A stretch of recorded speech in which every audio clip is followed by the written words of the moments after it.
So 2025 நம்ம கோல் வந்து weight gain பண்ணுறதுன்னு சொல்லியிருந்தோம். ஸோ 75 கேஜிஸ் தான் நம்மளோட டார்கெட் வெயிட்னு சொல்லியிருந்தோம். ஸோ கரண்ட்லி இன்றைக்கி பார்த்திங்கன்னா 68.9 இருக்குது. ஸோ நேற்றை விட ஒரு 500 கிராம்ஸ் இன்க்ரீஸ் ஆகிருக்கு. பட் என்னென்னா மேலே ஏறுது இறங்குது. ஸோ கன்சிஸ்டண்ட்டாக இல்லை.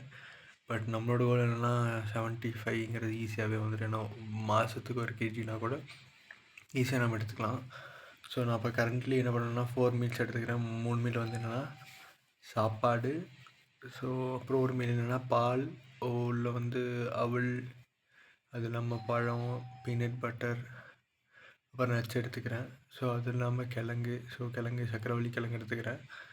ஸோ அப்புறம் ப்ரோட்டீனுக்கு பார்த்திங்கன்னா 5 முட்டை எடுத்துக்கிறேன். ஸோ வேறு எதுவும் பெருசாக ப்ரோட்டீனுக்கு எடுக்கிறதில்ல.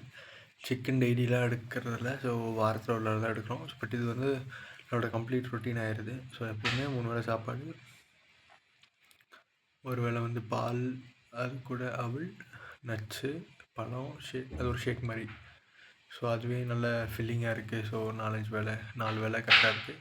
ஸோ இதையே வந்து நான் டெய்லி ஃபாலோ பண்ணும்போது கண்டிப்பாக எனக்கு நல்லா டிஃப்ரென்ஸ் தெரியுது. என்னென்னா டெய்லியும் 500 கிராம்ஸே இன்க்ரீஸ் ஆகிற மாதிரி ஒரு ஃபீலாக இருக்குது. ஸோ பார்ப்போம், நம்ம கோல் நோக்கி தான் ஓடிட்டுருக்கோம். ஸோ இதுதான் இன்றைக்கோட அப்டேட். பார்ப்போம் இன்னும் எவ்வளோ நாளில், மேபி இன்னொரு 2 மாதத்தில் நம்மளோட கோல் அச்சீவ் பண்ணலான்னு நினைக்கிறேன். பார்ப்போம். ஸோ 75 கேஜிஸ் இந்த வருஷத்தோட கோலை அச்சீவ் பண்ணலான்னு நினைக்கிறேன். பார்ப்போம்.